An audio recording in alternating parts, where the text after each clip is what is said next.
ডাক্তাররা এখন কিছুই করতে পারতেছে না টেস্ট ছাড়া। তার মানে হচ্ছে একটা সময় তো এমন হবে যে ডাক্তারদের পরিবর্তে রোবট বসিয়ে দেওয়া হবে। আসসালামু আলাইকুম। ছোট্ট একটি বিষয় নিয়ে আজকের ভিডিওটি করা।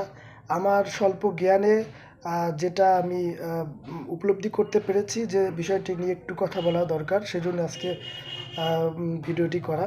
বিষয়টা হচ্ছে ডাক্তার এবং পরীক্ষা, এই দুটো জিনিস একজন আরেকজন ছাড়া চলতেই পারে না। কিন্তু এটা কিন্তু আগে এক সময় ছিল না। আমরা যখন ছোট ছিলাম বা হচ্ছে 20-30 বছর আগের কথা বলি যদি, তখন কিন্তু অন্তত ডাক্তার, যে কোনো ডাক্তার আমরা যদি দেখাতে যেতাম তাহলে তারা বিষয়টিকে ভালোভাবে শুনতো, কী সমস্যা হয়েছে সেটা ভালো করে পর্যবেক্ষণ করতো এবং তারা ছোটো আকার হলেও কিন্তু ওষুধ দিত।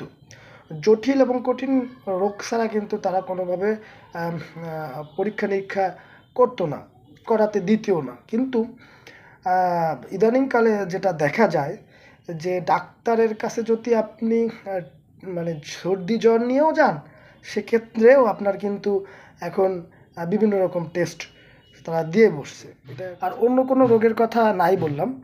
যেমন ধরেন কিছুদিন আগে আমার বোনের একটা সমস্যার জন্য আমি খুলনা মেডিকেলে যাই। সেখানে সে ডাক্তার দেখেই তাকে কয়েকটা টেস্ট দেয় এবং সেই টেস্ট বাইরে থেকে করালে অনেক খরচের ব্যাপার স্যাপার ছিল, সেজন্য আমি খুলনা মেডিকেলের ভিতর থেকেই করাতে দিয়েছিলাম। কিন্তু দুটো টেস্টের মধ্যে একটি টেস্ট করানোর পরে একটি টেস্ট করাতে আমার 3 থেকে 4 দিন ঘোরা লাগছে। একবার বলছে সোমবার, তারপর বলছে মঙ্গলবার, তারপরে বলছে পরের সপ্তাহে। আমার 3 থেকে 4 দিন টেস্টটা করাতে সময় লাগছে। টেস্ট করানোর পরে বলছে এই মাসের পরের মাসে, মানে 1.5 মাস পর আমার টেস্টটা হাতে পাবো। আমার বললো যে এই মাসের পরের মাসের 15 তারিখে যেতে। এটা গেল। তারপর পরমাণুতে গেলাম। পরমাণুতে যে একটা আলট্রাসাউন্ড করাতে দিয়েছিলাম, সেটাও একই অবস্থা।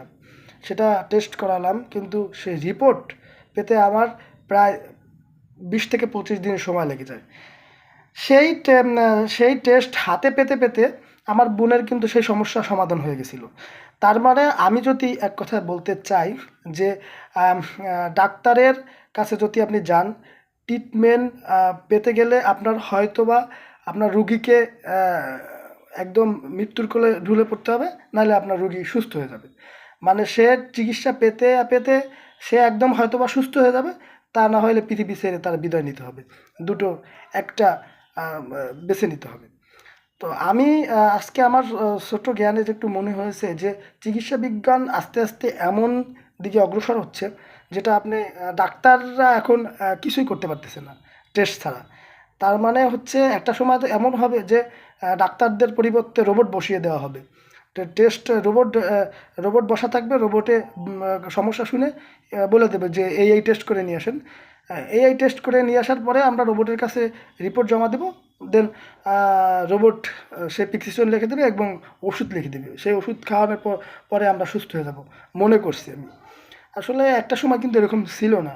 ধারণা দিয়েও কিন্তু অনেক ডাক্তাররা অনেক ওষুধপত্র লিখছে, আগে লোকজন ভালো হয়েছে। এমন না যে টেস্ট ছাড়া ওষুধ লিখছে কিন্তু খেয়ে মারা গেছে, এরকম কিন্তু হয়নি। জানি না, আল্লাহ জানে কি আছে। এটা হচ্ছে চিকিৎসা বিজ্ঞান এবং ডাক্তারদেরই ব্যাপার। কিন্তু সাধারণ মানুষ হিসাবে, একজন রোগী হিসাবে, একজন ভুক্তভোগী হিসাবে আসলে এটা আমার বলা ছিল, সেই জন্য বলেছি যে এটা না হলেও পারত। একটা রুগী গেছে ডাক্তারখানা, সে তার সমস্যার জন্য গেছে, সমস্যার কথা শুনে ডাক্তার এমন পরীক্ষা দিল যে পরীক্ষার রিপোর্ট হাতে পেতে পেতে আপনার হয়তো বা মাসখানি পার হয়ে যাবে। সেই সময়টুকু আপনি বাঁচতেও পারেন, মরতেও পারেন, আর না হলে একদম সুস্থ হয়ে যাবেন। আর সেই যে সব টেস্ট দেয় সে বাইরে করাতে গেলে আমরা যারা মধ্যবিত্ত এবং নিম্নবিত্ত শ্রেণীর মানুষ আছে, তাদের কাছে তাদের দ্বারা বাইরের থেকে টেস্ট করানো কোনোভাবে সম্ভব না। এত বেশি হচ্ছে টেস্টের মূল্য। সবাই ভালো থাকবেন, সুস্থ থাকবেন। আবার দেখা হবে অন্য কোনো ভিডিও নিয়ে। আল্লাহ হাফিজ।